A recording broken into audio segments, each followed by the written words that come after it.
Hi guys, and welcome on Cheaters and Jerks. This channel is about real-life cheating stories and consequences.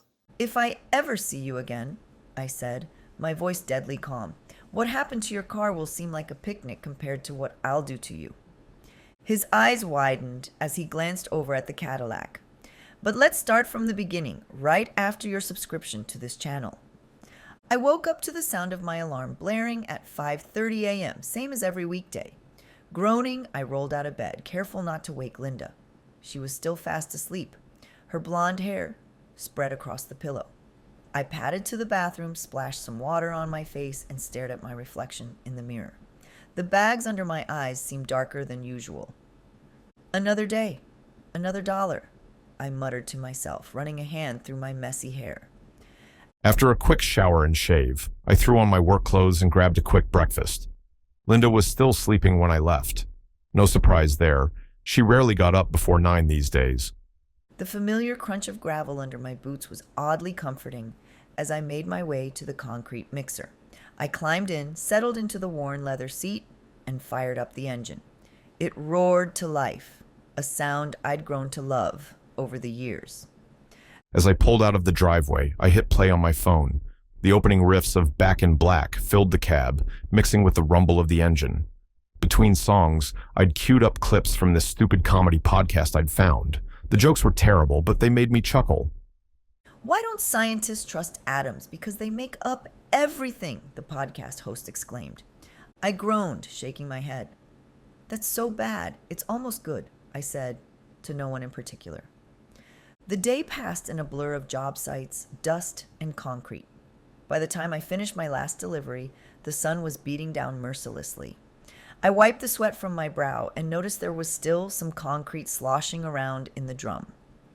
No sense in wasting it, I said to myself, already picturing the backyard patio I'd been slowly working on for weeks.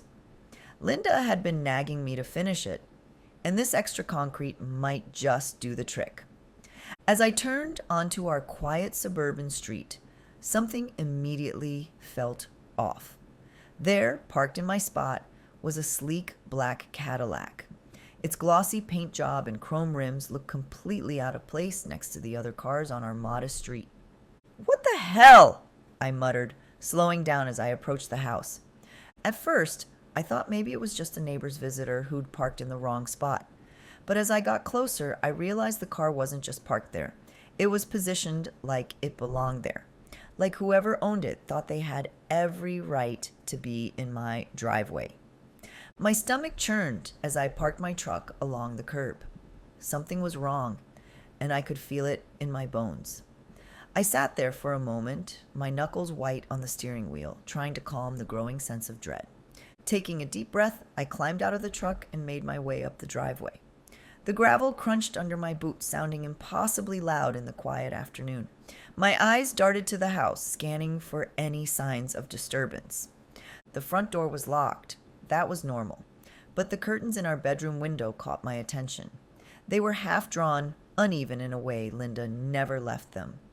She was almost obsessive about how the curtains looked from the street. As I got closer to the house, I started to hear something. At first it was so faint I thought I might be imagining it. But then it got louder, clearer. Moans. Soft at first, then building in intensity. Unmistakably sexual. I froze, my hand halfway to the doorknob. The realization hit me like a punch to the gut. Linda was in there, all right, but she wasn't alone. For a moment, I saw red. A primal rage surged through me, urging me to burst through the door and confront them.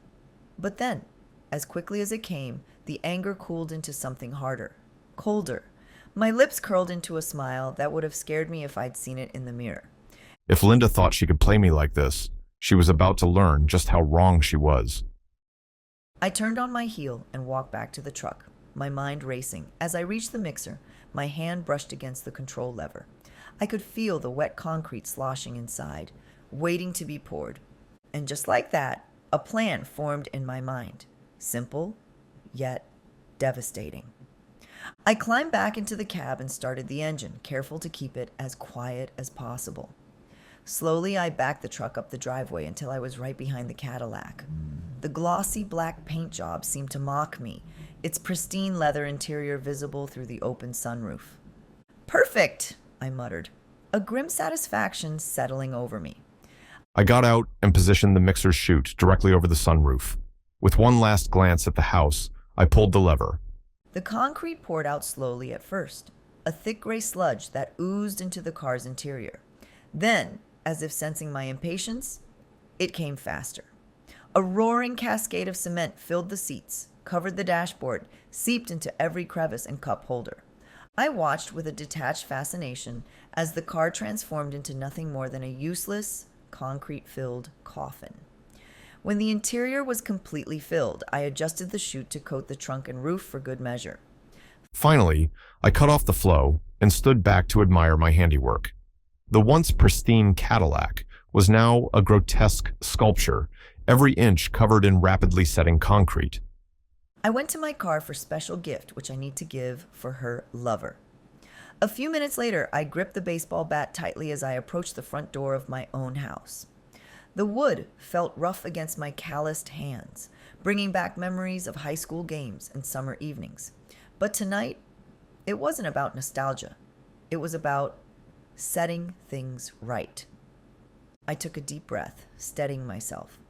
The rage that had consumed me earlier when I poured concrete over that fancy Cadillac had cooled into something more dangerous, a cold, calculated fury. I wasn't going to lose control. No, I was going to savor every moment of this. Slowly, I turned the doorknob and stepped inside. The house I'd built with my own 2 hands now felt alien, tainted. The air was thick with the sickly sweet scent of Linda's perfume, mixed with something muskier. My stomach turned. I made my way down the hallway, my footsteps deliberately heavy. Let them hear me coming. Let the fear build. The bedroom door was ajar, spilling a sliver of light into the darkened hallway. I nudged it open with the tip of the bat, revealing a scene that made my blood boil all over again. Linda was sprawled across our bed, the bed I'd made for us when we first got married. Her blonde hair was a mess, lipstick smeared across her face. Next to her was a weaselly-looking guy, all fake tan and hair gel. For a moment, we all just stared at each other. "Brad!" Linda gasped, clutching the sheet to her chest. Her eyes were wide with fear and shock. I can explain." I didn't say a word, just stood there, bat dangling from my hand, taking in the scene. The guy recovered first, scrambling to get out of bed.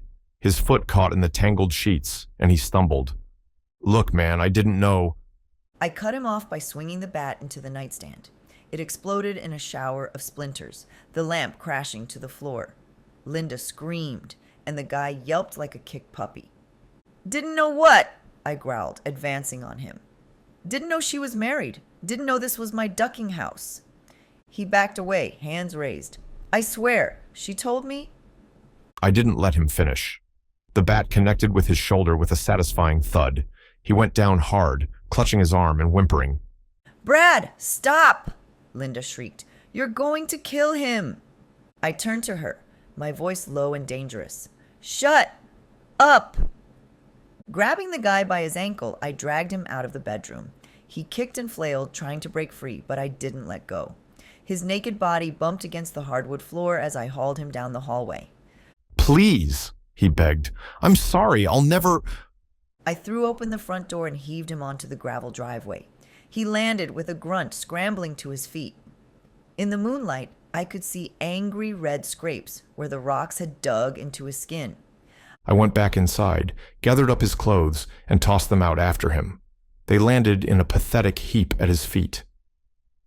"If I ever see you again," I said, my voice deadly calm, "what happened to your car will seem like a picnic compared to what I'll do to you." His eyes widened as he glanced over at the Cadillac, now nothing more than a vaguely car-shaped block of concrete. He opened his mouth, probably to beg or make excuses, but I slammed the door in his face. I stood there for a moment, leaning against the door, listening to the sound of bare feet slapping against gravel as he ran away. Then I turned and headed back. I stood in the doorway of our bedroom, my eyes fixed on Linda. She sat on the bed, clutching the sheets to her chest like some kind of pathetic shield. Tears streamed down her face as she sobbed, her words tumbling out in a frantic mess. Brad, please. I can explain. It's not what you think. I love you. I swear. I didn't respond. My face felt like stone, my grip tightening on the baseball bat until my knuckles went white. Her excuses were just noise, static in my ears. Meaningless bullshit. Linda's voice shook as she called my name again, reaching out towards me. I turned and walked out without a word, my footsteps echoing down the hall. I could hear her trembling behind me, probably wondering who the duck I'd become. I wasn't done. Not by a long shot. I stomped into the living room, my eyes landing on all the framed photos lining the walls and shelves. Our whole life together, laid out like some kind of ducked-up museum exhibit. I grabbed the first frame, our wedding day. Linda's smile looked fake now, her eyes empty. Without hesitation, I hurled it to the floor. The glass shattered, scattering across the hardwood. One by one, I destroyed every goddamn photo. Years of memories reduced to broken glass and torn paper. Linda appeared in the hallway, still wrapped in those sheets, sobbing louder with each smash. Brad, stop! Please, let's talk about this. I barely glanced at her. Stop? You didn't stop, did you? I wanted to scream it at her, but the words wouldn't come. I just kept going, methodically destroying every trace of our life together. When the floor was covered in shards, I stormed into our bedroom closet. I yanked out a suitcase, the one I'd bought her for our trip to Hawaii last year. Felt like a cruel joke now. I slammed it onto the bed and started shoving her clothes in. Shirts, dresses, shoes. I didn't give a shit what got wrinkled or torn. Linda tried to grab the suitcase. Brad, stop it! You're being crazy. I shoved her hand away like I was swatting a fly. She kept begging me to talk, to calm down, to listen to her side of things. I didn't even look at her. I had a job to do, and her bullshit excuses weren't gonna change a damn thing. With the suitcase stuffed to bursting, I zipped it up and marched toward the front door. Linda trailed after me, her voice cracking as she pleaded. Brad, please, we can work this out. Don't do this. I threw open the door and tossed her suitcase onto the lawn like it was trash day. Linda's eyes went wide as she realized what was happening. She grabbed my arm, her nails digging in. No, Brad, you can't just throw me out. This is my home too. I turned to her, my face a mask of disgust. I gestured toward the suitcase with the bat. It wasn't a request, it was a goddamn order. Linda hesitated, her bare feet planted on the cold tile floor. I stepped closer, leaving no room for argument. She stumbled outside, clutching those sheets tighter around her shaking body. As Linda stood there on the lawn, reality seemed to hit her. The neighbors had started to notice. Blinds shifted, and curtains twitched as faces appeared in windows. A few nosy assholes even stepped outside, pretending to check their mail or water plants. Their eyes were glued to our little soap opera. I stood in the doorway, bat resting on my shoulder. I didn't give a shit about the audience. Let 'em see. Let 'em all know exactly what kind of lying, cheating bitch Linda was. Linda's humiliation was complete when Mrs. Johnson from next door shook her head and muttered, "Shameful!" Loud enough for everyone to hear, of course. I finally spoke, my voice low and dangerous. This is my house. I built it with my own 2 hands. You don't get to duck another man in my bed and keep living here. Linda flinched at my words. Brad, please. Where am I supposed to go? I shrugged. Not my problem anymore. Go stay with your sister, or better yet, go shack up with your new boyfriend. I'm sure he'd love to have you. She started sobbing again, mascara running down her face. I made a mistake. It was only one time, I swear. I laughed, a harsh, bitter sound. Bullshit. You really expect me to believe that? How long has this been going on, Linda? Weeks? Months? She shook her head frantically. No, it's not like that. It just happened. I was lonely and Lonely? I cut her off. I work my ass off to provide for us, and you're lonely? Give me a ducking break. One of the neighbors, Tom from across the street, called out, "Everything okay over there, Brad?" I waved him off. Just taking out the trash, Tom. Nothing to worry about. Linda's face crumpled at my words. Is that all I am to you now? Trash? I stared at her, my voice cold.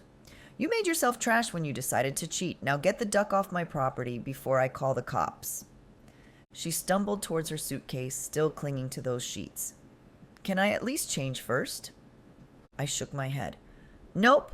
You can keep the sheets as a parting gift. Now get moving. Linda grabbed the handle of her suitcase, her knuckles white. She looked around at the neighbors, her face burning with shame. This isn't over, Brad. You can't just throw away 10 years of marriage like this. I stepped closer, my voice low enough that only she could hear. You threw it away when you spread your legs for another man. Now get out of my sight before I do something we'll both regret. She flinched away from me, dragging her suitcase down the driveway. I watched her go, my grip still tight on the bat. As she reached the sidewalk, she turned back one last time. I'm sorry, Brad. I really am. I love you. I didn't respond. I just stood there, watching as she walked away, the sheet trailing behind her like some ducked-up wedding dress. When she finally turned the corner and disappeared from view, I stepped back inside and slammed the door. The house felt empty now, haunted by the ghosts of our shattered life together. I leaned against the door, suddenly exhausted. The adrenaline was fading, leaving me hollow. I looked around at the destroyed living room, glass crunching under my boots. What the duck was I supposed to do now? I woke up early the next morning, my head pounding from a restless night, filled with flashes of anger and betrayal. The house felt emptier than ever, but I couldn't bring myself to care. I had a mission today, and nothing was going to stop me. I threw on some clean clothes, not bothering to shave, and headed out the door. The drive to my lawyer's office was a blur, my mind racing with all the things I wanted to say, all the ways I wanted to make Linda pay for what she'd done. As I pulled into the parking lot, I noticed I was the first one there. Good. I didn't want to deal with small talk or pitying looks from other clients. I sat in my truck, drumming my fingers on the steering wheel, until I saw my lawyer, Tom, pull up in his shiny BMW. "Morning, Brad," he called out as he got out of his car. "You're here early." I grunted in response and followed him into the building. Once we were in his office, I didn't waste any time with pleasantries. I need a divorce, I said, my voice low and firm. Fast as possible. I want her out of my life. Tom blinked, taken aback by my bluntness. He slowly sat down behind his desk, pulling out a legal pad. "All right, Brad, why don't you tell me what happened?" I took a deep breath and laid it all out. The Cadillac in the driveway, Linda's betrayal, the concrete mixer, everything. Tom's eyes widened as I spoke, his pen scribbling furiously across the page. "Jesus, Brad," he muttered when I finished. "That's quite a situation." "Yeah, well, it's over now," I said flatly. "I want this done quick and clean. No compromises, no second chances. The marriage is dead and I'm ready to bury it." Tom nodded, flipping through his notes. "Okay, we can definitely get started on this right away. Given the circumstances, we might be able to push for a faster process. But Brad, I have to ask, are you sure about this? Sometimes couples can work through..."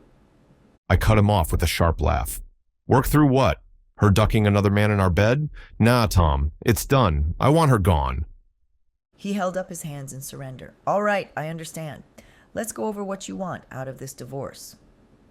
For the next hour, we hashed out the details. I made it clear that I wanted the house. I'd built most of it with my own 2 hands, after all. I was willing to let Linda have her car and whatever personal belongings she hadn't already taken. Beyond that, I didn't care. "What about alimony?" Tom asked, looking up from his notes. I shook my head. "She's got a job. Let her support herself." By the time I left Tom's office, papers were already being prepared. As I walked out into the crisp morning air, I felt a weight lift off my shoulders. For the first time in years, I felt like I was in control of my own life. Over the next few weeks, I threw myself into work and my backyard project. The leftover concrete I'd saved from the Cadillac incident now formed the foundation of a new patio. Every day after work, I'd come home and spend hours out there, swinging hammers and mixing cement. One evening, as I was laying out some pavers, I heard a tentative voice call out from the side of the house. "Brad, you out here?" I looked up to see my younger sister Sarah peeking around the corner. I hadn't talked to my family much since everything went down with Linda. "Yeah, over here," I called back, wiping sweat from my forehead. Sarah walked over, her eyes widening as she took in the half-finished patio. "Wow, you've been busy." I shrugged. "Keeps me occupied." She stood there awkwardly for a moment before speaking again. "Mom's worried about you. We all are. You haven't been returning our calls." I sighed, setting down my trowel. "I'm fine, Sarah, just dealing with things my own way." "By building a patio?" "Better than drinking myself stupid, isn't it?" I shot back. Sarah held up her hands. Fair enough. Look, I'm not here to lecture you. We're here for you, okay? If you need anything. I nodded, feeling a lump form in my throat. "Thanks. I appreciate it." We stood in silence for a moment before Sarah spoke again. "So, how's the divorce going?" "Fast," I replied. "Tom's pushing it through as quick as he can. Linda's not contesting anything." "That's good, I guess," Sarah said hesitantly. "Have you talked to her at all?" I shook my head. Nothing to say. Sarah looked like she wanted to argue but thought better of it. Instead, she changed the subject. "The patio looks great. Need any help?" For a moment, I was tempted to say no. But looking at my sister's hopeful face, I felt something in me soften just a bit. "Sure," I said, handing her a spare pair of work gloves. "You can help me lay these pavers." We worked side by side as the sun began to set, not talking much, but finding a comfortable rhythm. It wasn't much, but it was a start. The weeks continued to pass, and slowly, the patio began to take shape. Each day brought a new stack of papers from Tom, updates on the divorce proceedings, things to sign. I went through them mechanically, not allowing myself to dwell on what they meant. One crisp autumn evening, I sat on my newly finished patio, a cold beer in one hand and the distant hum of a football game on the radio. The air was cool, carrying the scent of fallen leaves and wood smoke from a neighbor's fireplace. As I took a sip of my beer, I heard the sound of a car pulling into my driveway. For a moment, my heart raced, thinking it might be Linda. But when I looked up, I saw Tom's BMW. He got out of the car, a manila envelope in his hand, and walked over to where I was sitting. "Evening, Brad," he said, his tone cautious. "Hope I'm not interrupting." I shook my head, gesturing for him to take a seat in one of the new patio chairs. "What's up, Tom?" He sat down, holding out the envelope. "It's done. The judge signed off on everything this afternoon. You're officially divorced." I took the envelope, feeling its weight in my hands. Inside was the death certificate of my marriage, neatly typed and stamped with official seals. "Thanks," I said, my voice gruffer than I intended. Tom nodded, looking uncomfortable. "Brad, I know this isn't my place, but are you doing okay?" I looked at him, then back at the envelope in my hands. Was I okay? I wasn't sure I even knew what that meant anymore. "I'm getting there," I finally said. "One day at a time, right?" Tom nodded, standing up. "That's all any of us can do. Take care of yourself, Brad." As he walked back to his car, I opened the envelope and pulled out the papers. There it was, in black and white. My marriage was over. I sat there for a long time after Tom left, nursing my beer and staring at the horizon where the sun was dipping below the trees. The world felt quieter, simpler. I wasn't the same man I'd been before all this, but I was okay with that. For the first time in months, I felt something close to peace. It wasn't happiness. Not yet, but it was a start. I had my house, my work, and a future that was entirely my own. As the last light faded from the sky, I allowed myself a small smile. I was free. Hey everyone! If you found this story gripping and want more jaw-dropping tales, don't forget to hit like and subscribe. Turn on notifications so you're always in the loop. Always in the loop.